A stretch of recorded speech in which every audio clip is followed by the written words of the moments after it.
Divorce and real estate, we are seeing this happening all the time here in Orange County, especially with listings and people decide that they need to sell a property. So I wanted to bring in Tyler Chernack, who is an expert in finance and helping folks going through divorce with their finances. So Tyler, tell us a little bit of your background before we jump into best practices when considering selling a property when you're going through a divorce. Thanks for the intro, Kelly. My name is Tyler Chernack. I am a certified divorce financial analyst and a financial advisor with TSG Wealth Management. I became a professional in the divorce space after going through one myself, and after spending 17 years in finance, realizing that going through the process, I didn't know quite enough about the divorce finance situation. It's more of a black box, and inevitably you end up spending a ton of money on asking questions to attorneys and judges. Well, turns out attorneys and judges are not financial experts in divorce, and so I wanted to merge my financial background and help people through the divorce process by helping understand it a bit better. So I became a specialist in that space and have been working tirelessly to help people navigate through some of the financial hurdles of divorce. And that's how we're here today. Well, what I like that we talked about earlier is that it's really about having a plan, mapping out the future for your finances. That's going to be a recurring theme, and that's what you do with folks who need help, who are going through divorce, maybe life after divorce. So we have a lot to talk about today. So the first thing that you mentioned is probably the number one question that everybody wants to jump right on when they're going through a divorce and their finances. Can we keep the family home? Yeah. Right? So you have a client come in, they're trying to figure that out. So how do you figure out if one of the spouses can keep the home? Absolutely. It's a great point, and typically one of the most emotional points of a divorce. That marital home, right off the bat, a lot of people, when they go through divorce, think I'm going to stay home, you're going to move out. So right off the bat, it's a very emotional decision. So what typically happens is, over the course of this divorce, that home becomes kind of the de facto, we're keeping it. Well, one of the major issues of understanding who's going to get the marital home is whether or not that individual who is getting it can even afford it post-divorce. And understanding that there's a number of factors to consider, Kelly. It's not just. You said you have like a detailed sheet, right? I mean, what are all those line items? It's not just, hey, the house is worth $4 million. Write me a $2 million check and we'll call it even. Yeah, no, absolutely. I mean, the equity side of the house is one component, right? The house is, like you said, you have $2 million worth of equity or value in the home. Well, what about, right now you have a mortgage together and you're paying $8,000 a month. Well, I mean, after divorce, one of you is going to have to drop off that mortgage, right? And the person who's assuming the house is going to have to assume the mortgage. Well, here's another problem. Mortgages aren't typically assumable. So a lot of times you have to get your own mortgage, and that means you're gonna have to give up a 2.75% rate, 3% rate that you got back when rates were near zero. Well, now all of a sudden you're looking at doubling that rate. You have to qualify for that mortgage. There are very rare instances, Kelly, where, I've worked with, say, Wells Fargo, with a client who has their mortgage at Wells Fargo, and they have been able to drop the spouse, take his name off of it, for example. Yes. And she can assume it. Yes, per the divorce loan. decree, they look at the income for her, and they can basically qualify her for that. So that is a very rare situation, but typically for the most part, just now you have a new mortgage payment. So in terms of like the 1,000 line items that you have to consider, mortgage payment is one of them, right? And then obviously property taxes, maintenance and upkeep, right? If you have a pool, you have to clean a pool. You have to, if it goes out, you have to clean that. Not only that, but all of the expenses, utilities, you have a gardener, you have a house cleaner. The handyman when things break, and appliances, all the things that go with home ownership. All the things that go with home ownership and the upkeep for a big home, especially when you're solo, is a lot more overwhelming than people may consider. So unless you fully understand what those expenses are going to be, which a lot of people don't go through the time and effort to make that budget. Right. I work with clients going through divorce to help them understand what does your life look like if you do take that marital home? Because if you're going to go ask for money, you know, and you want to make sure that you have enough to live there, we gotta put that down on a spreadsheet and get you to that dollar amount. You don't want to have to take your whole budget. And I think one thing you mentioned, a dollar value of a home, of the marital home, is not the same as the dollar value in someone's 401k or even cash, right? I mean, so each one is not the same thing when you're splitting up assets and deciding how are we going to end things, who's paying whom what. Yes. It's not the same dollar. Correct. And, you know, that point is made to just say, when you're putting this all down and you're splitting assets and you say, I have $1 million of equity in the home that I'm giving you, and instead you can give me $1 million of your 401k or your retirement account. Well, if you go and sell or access that $1 million in the home, you know, you may sell it and you may pay capital gain. You may have a primary tax exemption that you can use as part of it. If you go and access that dollar out of a 401k, you have to pay ordinary income taxes, which are much higher than capital gains, and you don't have any exemptions. So it's not dollar for dollar. There's an asset equalization that needs to be considered. And understanding those tax implications of the dollar that you're receiving in your bucket versus the dollar that the other person is receiving can make a big difference. Right. And so, you know, understanding that and that's not what a lawyer will do. That's not what a judge will do. That's what you do. That's what I do. That's your expertise, yes. to lay out that map for everybody so they make the right decisions. And yes. maybe it is the right decision to keep it, but what if the next point we're talking about, what if the right decision is to sell the primary marital home? I'm sure there's a lot of mistakes that people can make and have made that you've seen with your clients. But let's say you laid out that map. They either can't afford to, or they don't want to keep the property. So what are some kind of best practices for a divorced couple who is now selling their marital home? Sure. I see, you know, some issues specifically around agreeing on valuation. Sometimes there may be, I mean, you may think it's straightforward. Our house on Zillow is worth X. That's a great situation if you guys can agree on that. Well, sometimes you have a highly customized home that's in an area where there's not, you know, the comps are slightly different. Right. And you've put a lot of money and effort into making this home yours, and it may be very specific for a specific type of buyer. I've seen situations where there's a $2 million discrepancy between the husband thinks it's worth 8.5, the wife thinks it's worth 6.5. Right.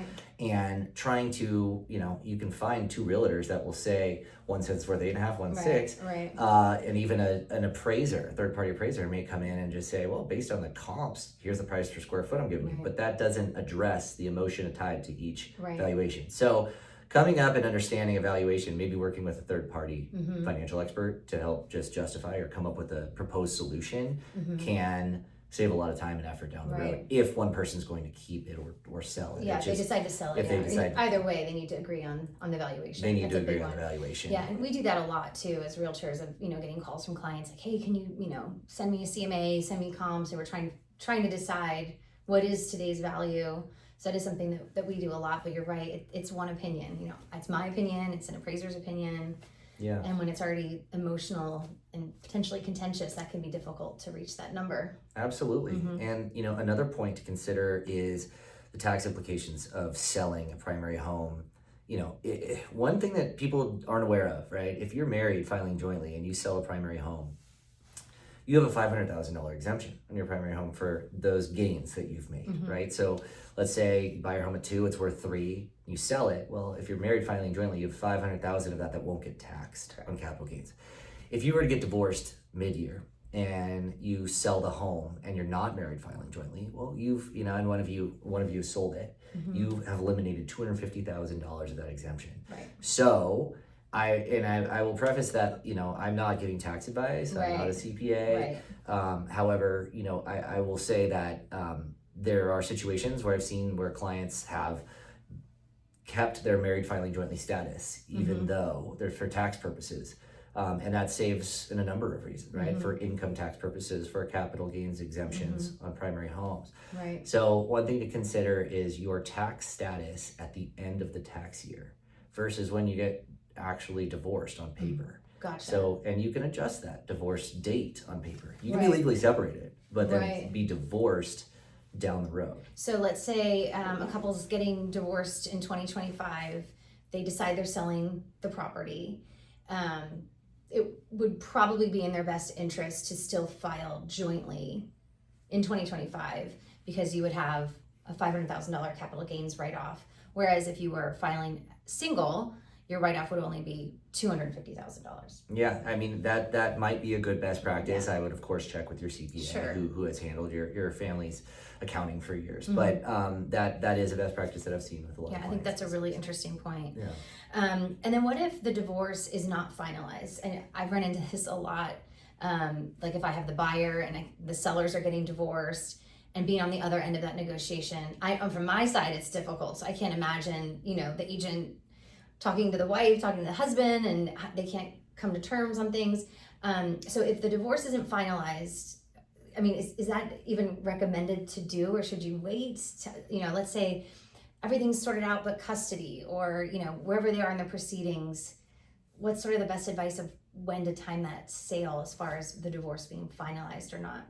It's a great question. And, typically you look at it like a business agreement, right? If you are going to try to sell a property together while you're in a somewhat contentious situation, it depends on how amicable the divorce is. Right. But for the most part, there are two parties that if the divorce is not final, and there's not one person who may control that, and both parties equally control the decision on that home.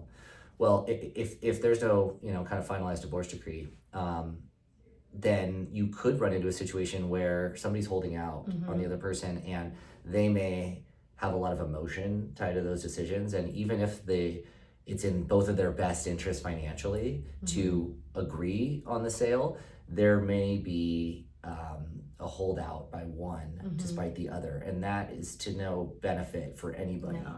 So all that said, I would say that it's better to have your divorce finalized. Yeah, exactly. Yeah, and I've seen that on the buy side years ago when a client was going through divorce, put in an offer, everything was amicable, everything was fine. We got into escrow, removed all contingencies, and then it was a man, and then his ex-wife froze his accounts because it wasn't finalized. There was no decree, and it was like, oh, you feel so bad once we had to get out of escrow. Brutal.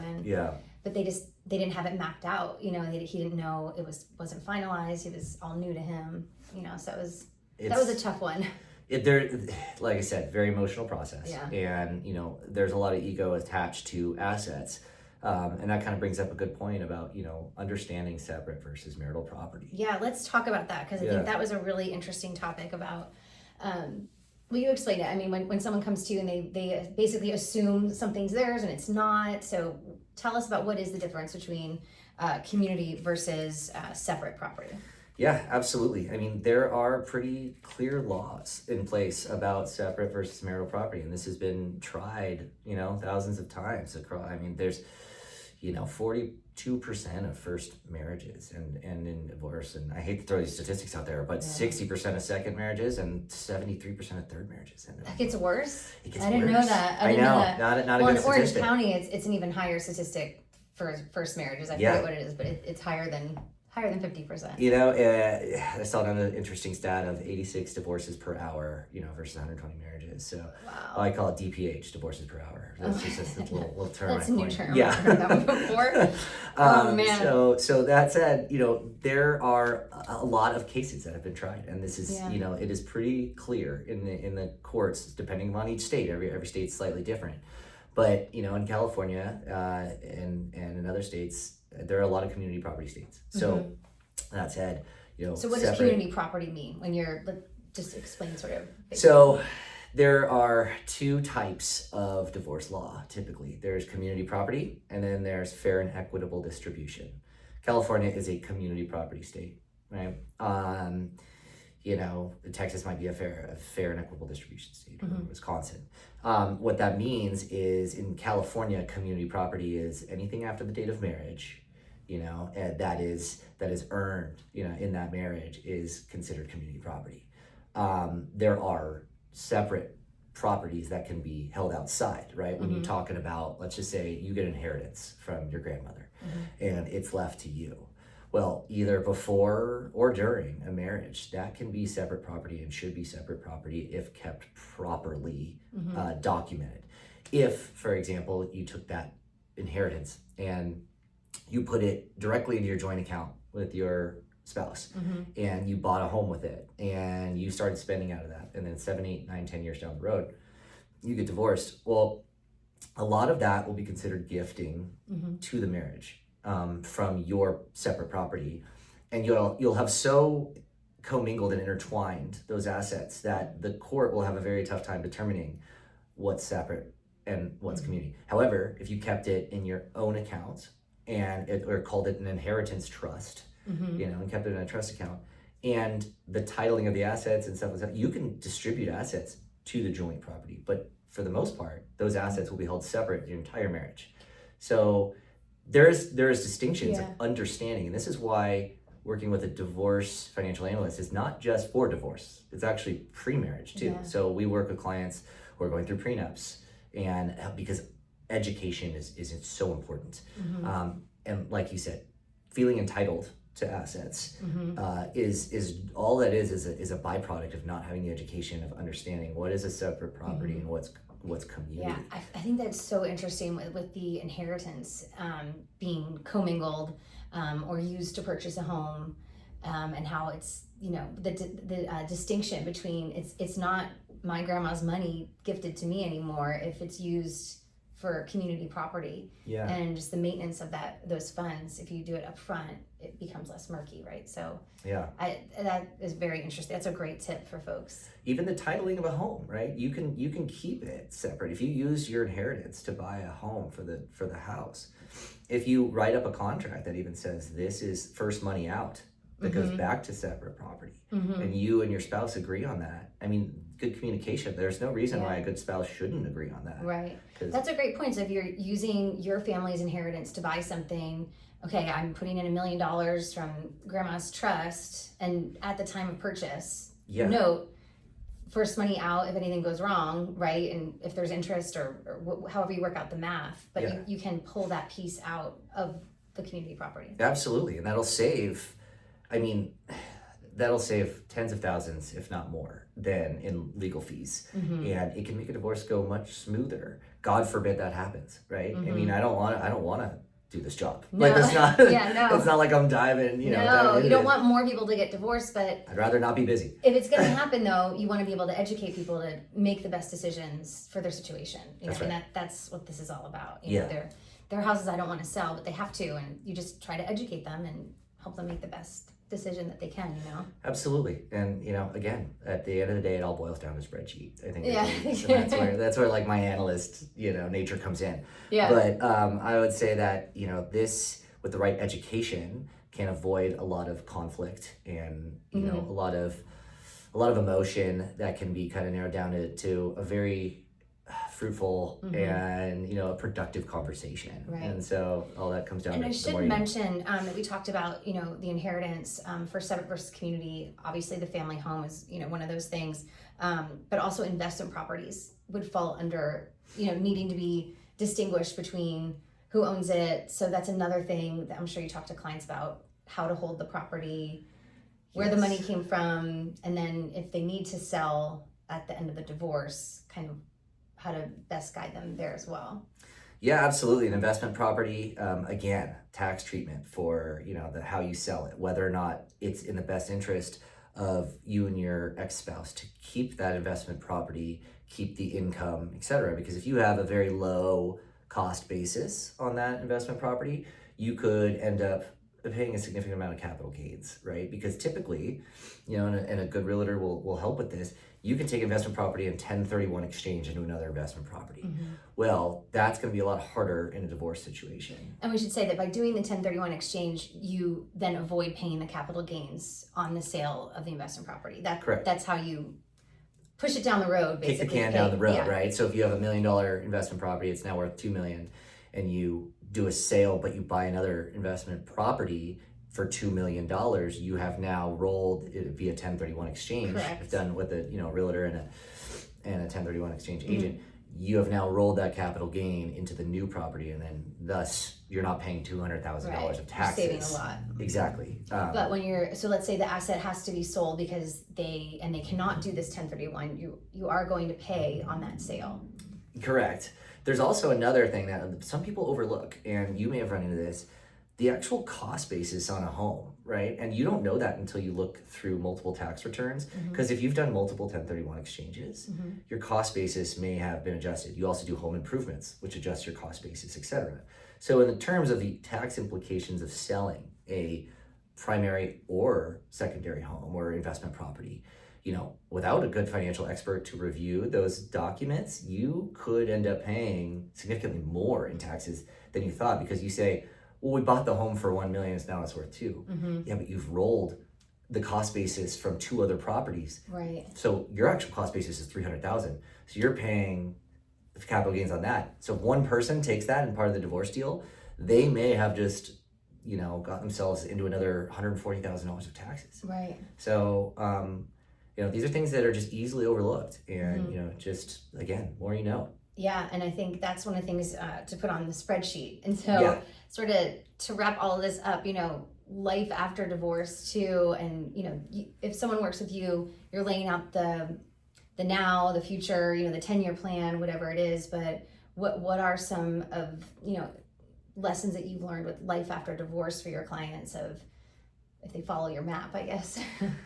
Fear of the unknown can be a killer, right, to anybody, and it can cause anxiety, fear, panic, and understanding what life looks after divorce is paramount. And it is so important in turn to get through the process and then be able to emotionally heal.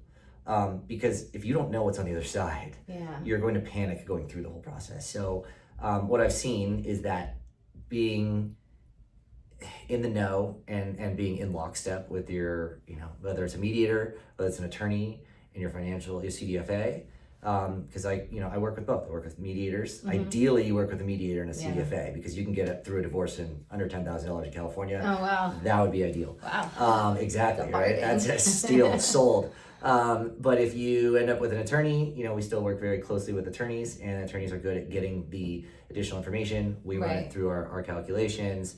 We show what life can look like. We help them understand what they can afford. And inevitably, it just leads to better conversations with the other spouse, less emotion and peace. And setting them up for success, right? If they, with however the assets are split, with whatever nugget they get, that they're able to spend it wisely, know what they have, follow your spreadsheet that I'm sure you give them. Follow my spreadsheet. Yeah. Well, thank you so much. I appreciate you coming in and talking to us and kind of giving some best practices.